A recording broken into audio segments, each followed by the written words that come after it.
When my mom and dad retired, they got themselves a house in Greece, leaving me to care for the family home on my own. I didn't mind. It was better than trying to buy something on my own. Still, a 2-story home for a single man in his early 30s? That's a bit much.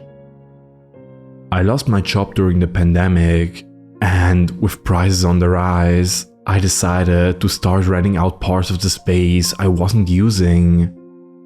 There was enough room upstairs to house at least a couple of college students, and a spacious basement for another.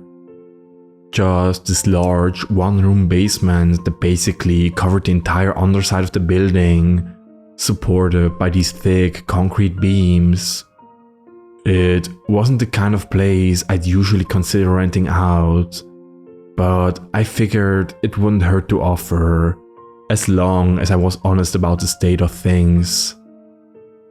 I spent a good month just preparing the spaces, clearing out the upstairs and moving things from the basement to a long-term storage facility. At first, it looked like we had some water damage to deal with, but it turned out to be a false alarm. All in all, it was shaping up to be a pretty painless transition, and the rent would keep me afloat until I could get a proper job. I put out an ad on a couple of socials, one for the upstairs space, large enough to support at least a couple of people, and the basement. I wasn't really sure about the basement, but I included a few pictures and hoped for the best. The price was cheap too, cheaper than it should be, I guess. I got a few applications for the upstairs space, but most of them were either really short term or started arguing about the price. One guy just showed up and tried to walk straight in without calling first. It was a weird time. I didn't get any calls about the basement though, so I figured I just screwed that up. It was early October when I heard a knock at the door, the classic da da da da da kind of knock. I hurried to open, still browsing job openings on my phone and chewing on a piece of cold pizza from the prior night. It's hard to explain how surprised I was to see what I saw. Most other applicants had either been young guys or college girls. What was now standing in front of me was a family of 4, a mother and a father, both in their mid-40s, and 2 young boys ranging from 10 to 14 years old. The mom had this autumn-color cotton dress with a little ribbon, and the dad had this fancy black overcoat, a white shirt with a red tie. Both kids were dressed up in identical blue shirts. At first, I thought they were there to try and convert me to something. I could easily imagine them with a set of Bibles. Instead, the dad stepped forward, offering me a handshake, and I accepted. "Hi there," he said with a warm smile. "We're the Walters. We're here about the ads." Oh, hello," I answered. "It might get a bit crowded, but you're free to have a look. Sorry about the, I vaguely gestured to my unprepared state, but the dad just shook his head. "Not at all. I hope we're not imposing." I invited them inside, and they went right past the stairs. I figured they just missed it. "Excuse me," I said. "It's right up there." "Oh, we know," smiled the mom. "We are here about the basement." So there's this long wooden staircase that spirals into the basement. It's one of the main reasons I don't like going down there or furnishing the place. That spiral makes it almost impossible to bring down any proper furniture. It's infuriating. But all 4 members of this picture-perfect family stepped down, all composed. They were courteous and respectful, with just the polite amount of excitement, but I got the sense that there was something just off about them.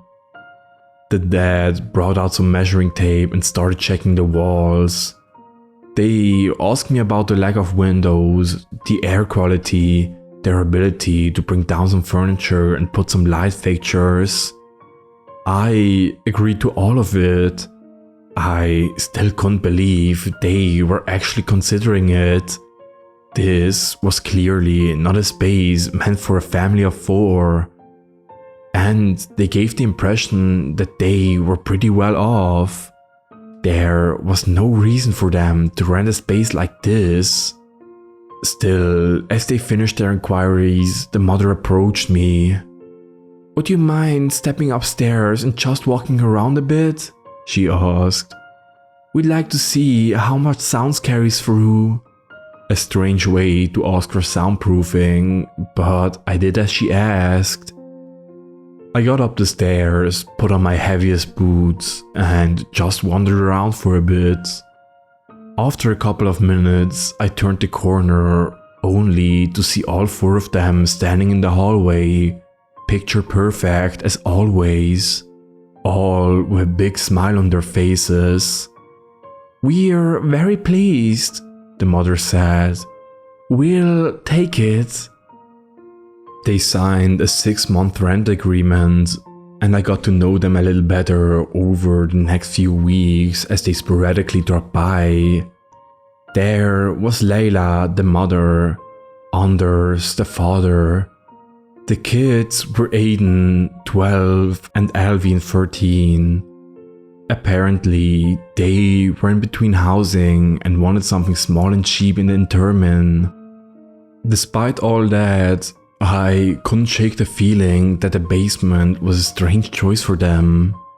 Still, I needed the money, and they were eager to get it done.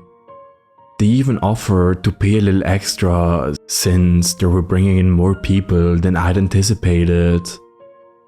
About a week later, they showed up for the official move-in. Layla and Anders insisted on bringing in everything themselves, and that I shouldn't be bothered with any heavy lifting. Apparently, just letting them stay there was favor enough.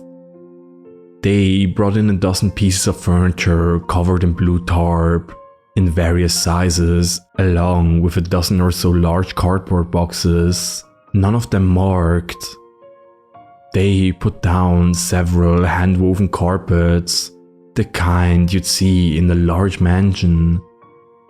Layla was a stay-at-home mom, while Anders worked as some kind of security manager for a nearby airport. He worked odd hours, anything from 12-hour shifts to all-nighters, and everything in between. He was also on call for most hours of the day, and sometimes had to leave with short notice. It was strange though. One might think a person like that would need space with good cell coverage, but that basement barely had a single bar. There was Wi-Fi, but it was spotty at best. For some reason, none of this seemed to bother them. That first week living with the Walters wasn't a problem. Most of the time I forgot they were even there. I only saw them leave the basement a handful of times, and they didn't make any noise. At most I could hear them stomping up or down the creaky staircase a couple of times. But that was mostly Anders heading to work. In fact, I never saw Aiden or Alvin leave for school. I figured they were being homeschooled, further pushing the idea that this family might have some kind of religious background. Still, they were hardly an issue. I was still working hard on finding someone to rent the upstairs. but I was having no luck. I'd considered lowering the price, but after the Walters moved in, money was becoming less of an issue. Anders even suggested that I apply for a job at the airport. He knew one of the HR people looking for hires in various departments. Having been jobless for 5 months, I was willing to try pretty much anything. Still, I couldn't shake the feeling that they weren't telling me the whole story. I kept coming back to one thought: what the hell they were even doing down there? Once I decided to get a better look at what they'd done with the place. At that point, I hadn't even seen how they decorated it. It was in the middle of the afternoon, and I had no idea whether they were even down there or not. Their car was gone from the driveway. I knocked a couple of times, and when there was no response, I used my key to get down. As I turned the corner, it was deathly quiet and completely dark. I turned on the lights. They all slept in these basic single beds, all spaced out along the easternmost wall. They had a small love seat couch, along with a couple of basic plastic chairs facing the thick old TV placed against the wall.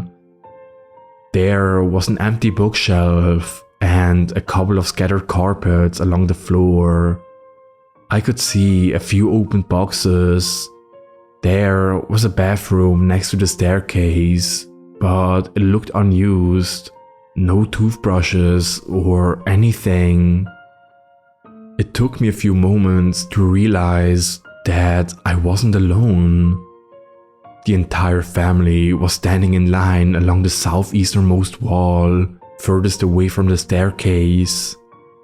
They were standing in order of size from tallest to smallest, remaining perfectly still, just looking at me. It wasn't until they noticed me seeing them that they reacted. They all looked up at me, putting on a friendly smile. "Can we help you?" asked Layla. "I hope we didn't make too much noise," continued Anders. The kids just nodded in unison. I took a good look at them, but I couldn't figure out what I was looking at. I had no explanation for their behavior. "Sorry, I was just gonna check the water pressure," I lied. "I tried knocking." "That's alright," smiled Anders. "Go right ahead." Walking back up the stairs, a thought hit me. If they were all down there, why was their car gone? Who had taken it? I had a number of strange interactions with them over the next couple of weeks. For example, I once found Aiden, the younger of the two brothers, standing in the kitchen. He wasn't doing anything in particular, just standing there, staring at the spice rack. When I asked him about it, he just said he wasn't doing anything. After a while, he turned on his heel and ran back downstairs. I didn't see it, but I heard his little feet thump all the way down the staircase. Another time, I saw Layla standing in the open doorway leading to the basement. She was just standing there, hand on the doorknob, looking right at me. I said hello, and she said it right back, but she wouldn't let me out of her sight. When I finally passed from her view, I could hear her running back downstairs. Not just hurrying, running. Another time I saw Anders in the car out in the driveway. I saw him from the upstairs window, just sitting there, hands on the steering wheel, for a good 15 minutes. No radio or nothing, just him alone in his car. But the strangest interaction came one night when I was going to the kitchen to get a Coke. I spotted Layla standing in the kitchen, fridge wide open. I could see her silhouette illuminated by the fridge bulb, her long black hair wet from a fresh shower, standing in a hastily tied bathrobe with bare feet. At first, I didn't see anything strange. She was just standing there. She wasn't getting anything. It was more like she was bathing in the light. I thought about calling out to her, but something about her demeanor made me want to sneak back into my bedroom. Then I saw it. There was something wrong with her ear. Her left ear was about 3 inches higher up than the right one, without her bending her neck. Her scalp seemed lightly tilted, and there was something about the way she moved her fingers that didn't look natural. They pointed in different directions, like her hand was ever so slightly fractured. I just stayed there for a while, looking at her from a distance, watching her shoulders rise and fall as she took deep breaths. When she turned my way, I only saw her for a moment, her torso moving first and her legs following, like a stilted clay motion puppet. I managed to slip around the corner and heard her rush back towards the basement, her feet tapping against the hallway carpet in an uneven rhythm. When she got to the door, she stopped. I was leaning against the wall, listening from the other room. I heard her step around for a bit. Then there was a snap, a popping limb, something finding its way back into a socket. Her steps resumed a natural pattern as she hurried downstairs. I just stayed there for a while, trying to keep calm. For all intents and purposes, I might have just been seeing her in a weird light. It was dark and I was sleepy, and yet I couldn't shake the feeling that there was something unnatural about her, that I'd seen something I wasn't supposed to. From that day forward, I got more suspicious. I didn't go into the hallway at night and did my best to avoid the basement door altogether. I tried my best to just put him out of my head. I went back to focus on getting a job and a second tenant for the upstairs space, both of which proved to be a challenge, but I was making progress. The TSA was hiring, for example, not the most glamorous job, but it'd be solid work. There was a couple of college students who came by to check the upstairs floor, a young couple who needed a place to stay while they finished up their master's degree. They seemed like solid people, and we got along just fine. They knew the place wasn't the most glamorous, but it was a neat short-term solution while they finished up the upcoming semester. The only problem was the Walters family, who I had yet to introduce them to. I remember knocking on the basement door, having the young couple standing behind me expectantly. Albin, the oldest of the brothers, chimed in with a cheerful "come in." As we stepped downstairs, the family of 4 was standing in a picture-perfect 2x2 formation. Mom and Dad in the back, 2 kids in the front, all dressed in their Sunday best with a freshly printed smile across their face. The whole scene was so absurd, like some kind of misplaced commercial from the 1950s. "Hello, aren't they the most handsome couple, Anders?" "They sure are, Layla. What do you think, kids?" And in unison, without skipping a beat, the kids answered, "They sure are handsome." For the next 20 seconds or so, this uncomfortable silence grew between us.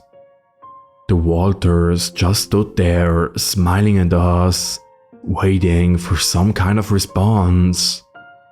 I wanted to say something, but I couldn't help but to feel that I was missing something obvious.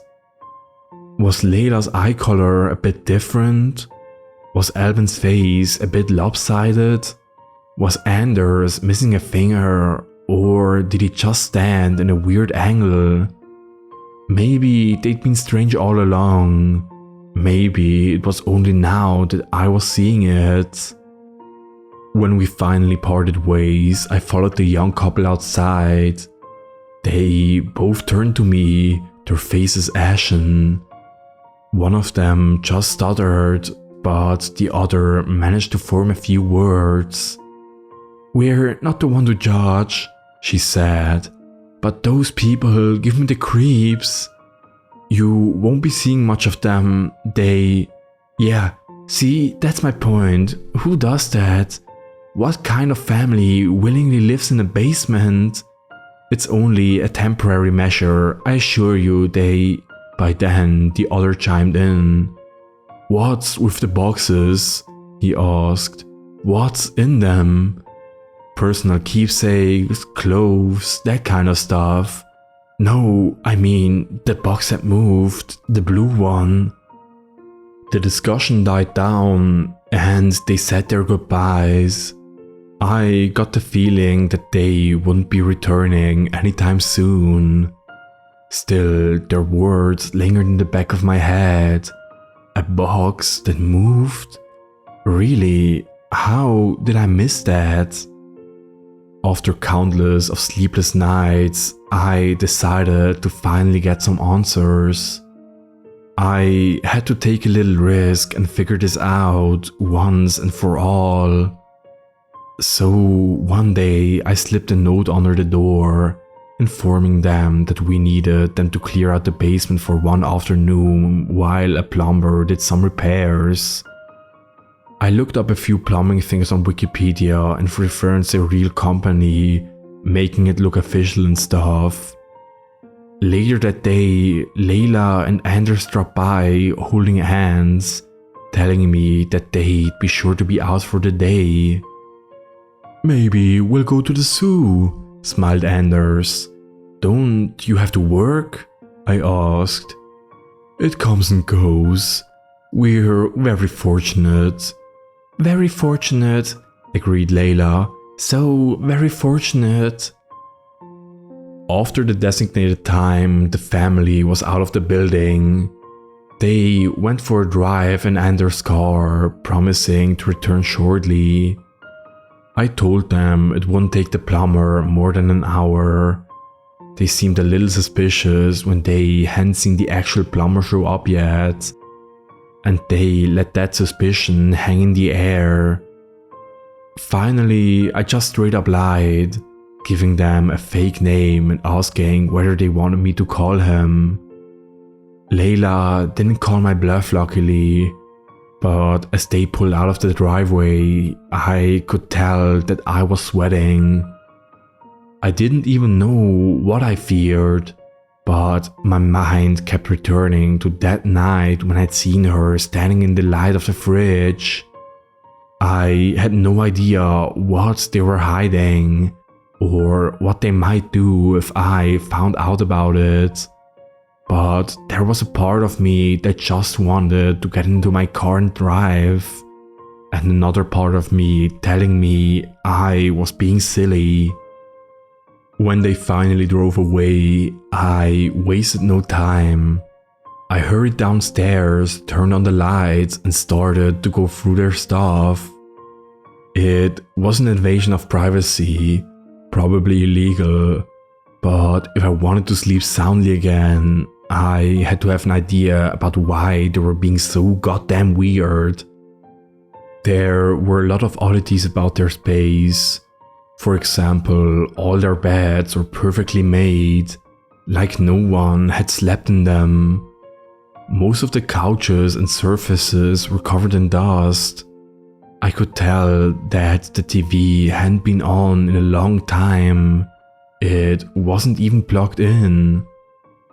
There were no phones or phone chargers, no laptops or desktop computers, just a bunch of boxes and underutilized furniture. I did find a Polaroid camera though, at least 30 years old. I started checking their boxes, just clothes it seemed, all variations of what I'd already seen. Identical sets of shirts, pants, dresses and shoes. At least 4 boxes worth. One box was just full of accessories, like earrings, necklaces, glasses, hairspray and fake nails.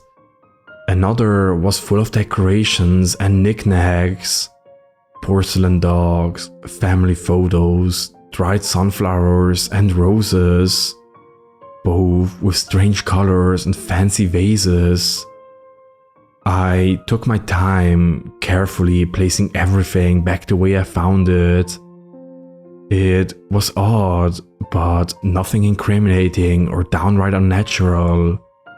Still, I remember what that couple had said about a box that moved. I couldn't see anything like it. That is, until I turned to leave. Right by the side of the stairs, resting next to the pristine bathroom, was a large blue styrofoam cooler. It was the kind of thing that kind of blended into the background, like it'd always been there. Still, I could clearly remember not owning one of those things. It looked old and torn, like it'd been around for years. And maybe I was imagining things, but it looked like it was moving, pulsing, pressing against the surface, making little plastic squeals. There was a sound coming from it, like a low, guttural growl pushed through a thin pipe, a sharp, rhythmic noise. It made the cooler rattle and shake ever so slightly. I froze, hoping it would quiet down. I held my breath and waited for it to settle. I slowly stepped back up the stairs. As I rounded the corner and lost sight of the cooler, I heard the styrofoam cover pop off and the sound became clearer.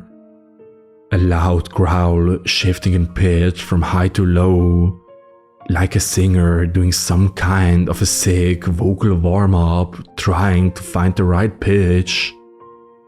Then something hit the floor with a painful yelp. I stopped dead in my tracks, trying to identify the sound. It was like a cross between a dog and some kind of fox, a sharp, screeching tone. Then it scrambled to its feet.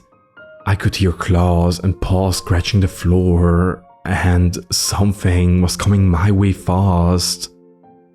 There was something primal in me that told me to run. I hurried upstairs, only looking back for a short glimpse as I shut the door behind me. I only saw it for a moment. Something black, with a single eye reflecting back at me. Its skin tight and misplaced across the skull, teeth pointing in all directions in seemingly random sizes, black drool dripping off an elongated tongue. A thing wearing the cheap suit of a black dog. As I slammed the door shut, I could hear a car pull up on the driveway. It had been less than 30 minutes. Maybe they had planned to catch me in the act. I heard them come in and head straight for the basement.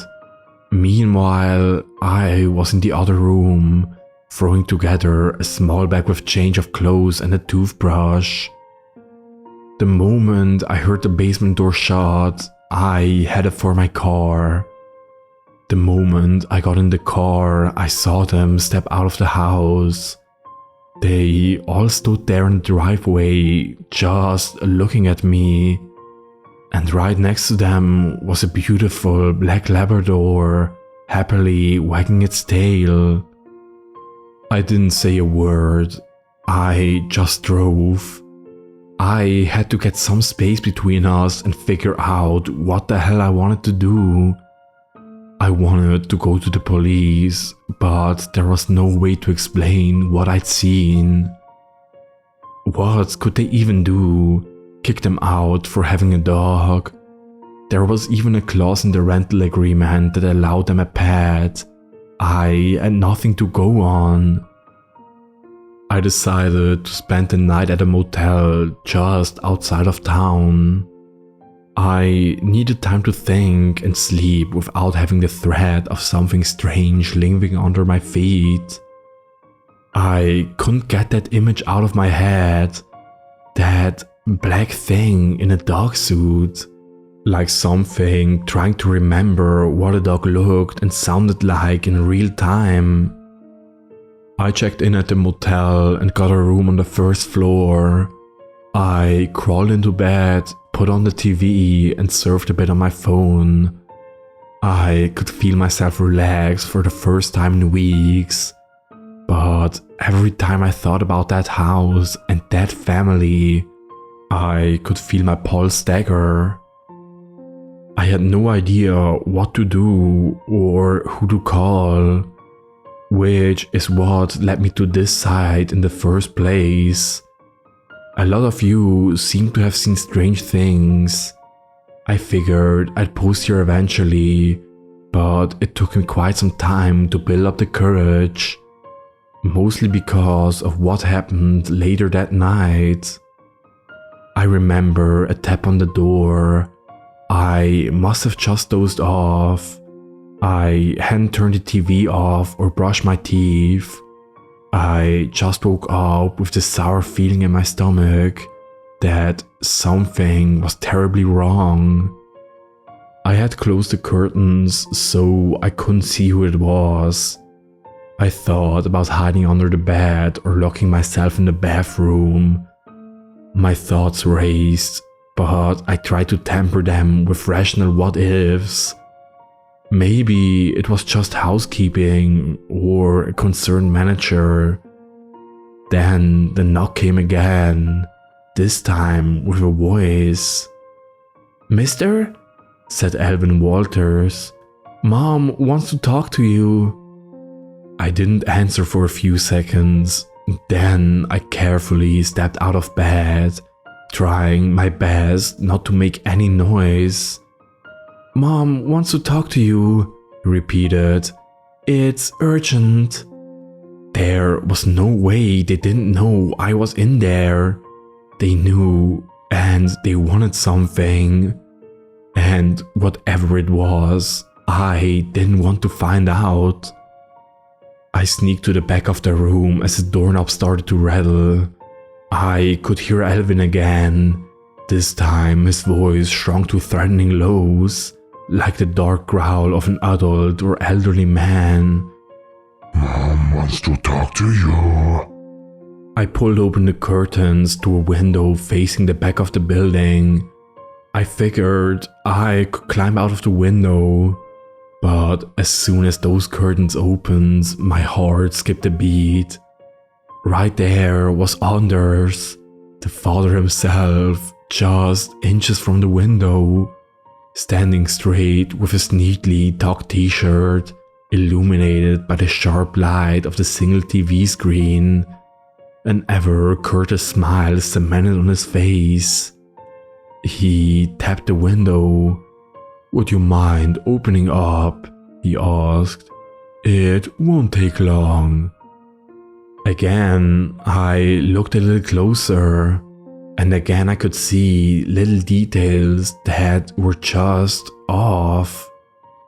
A slight droop of the lip that hadn't been there the day before, one eye pulled lower than the other, his hairline further forward than usual, like he'd rushed himself to look like a person.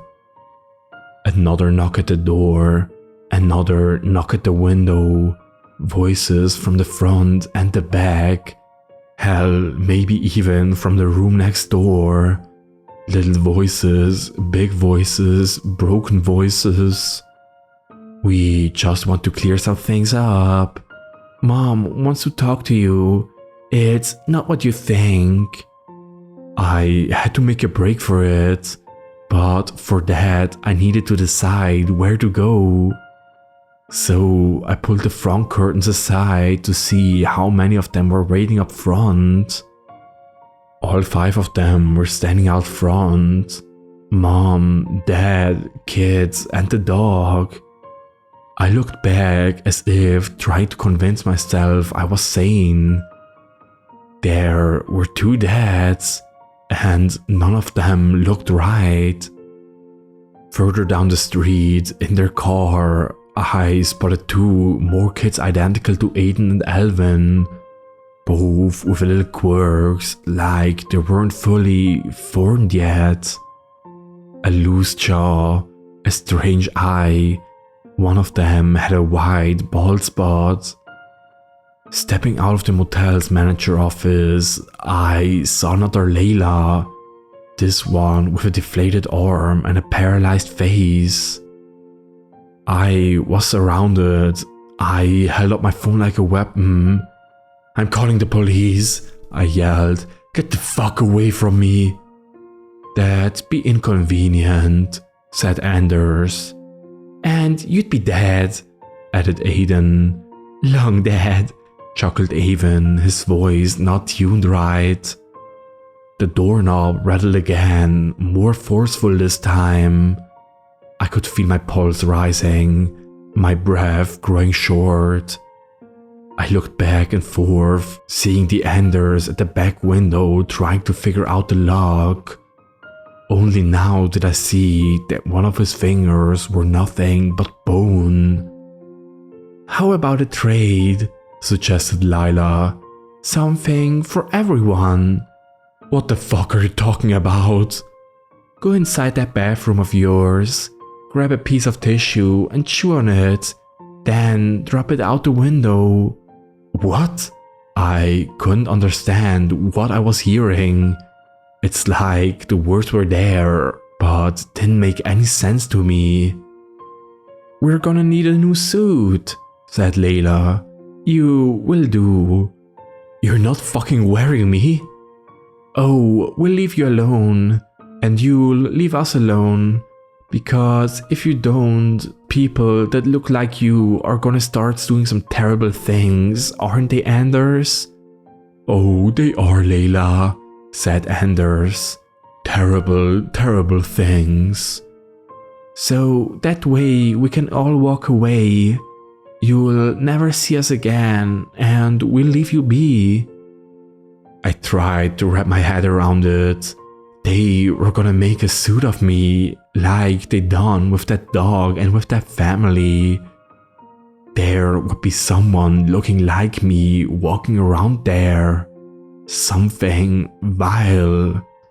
But what choice did I have? I stepped into the bathroom and chewed up a piece of tissue. I spat it out and moved to the window. The family stepped back. I clicked the window open and flung that piece of tissue out with a flick of the finger. Layla picked it up and met my eyes with an unblinking gaze.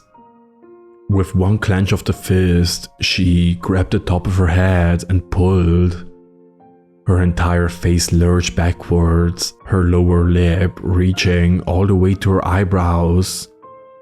Underneath was just this black sludge, covering what looked like a deformed skull. She was like a walking oil slick, completely midnight black and slick as water. She pushed a piece of tissue inside herself before pulling her face back down. It took her a few seconds to realign, but she just couldn't get it to look right. She coughed a little. She waited. She nodded, and when she looked back at me, she did so with my own eyes, speaking with my own tongue. "Thank you," I heard myself say. "I think this will work out for all of us, don't you?" I couldn't answer. I couldn't think. I just closed the curtains and scrambled backwards. I heard a car pull around. I heard rustling in the bushes out back, and from afar I could hear my own voice a final time. "We'll be all gone by the morning," it said, "but we're never far away." A car drove off, leaving me in stunned silence, my mouth dry from hyperventilating. The next morning, they were gone.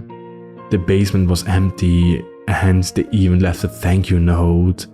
Attached to it was a Polaroid picture of a happy family. A mom, a dad, 2 kids, and a funny uncle. One that looked exactly like me.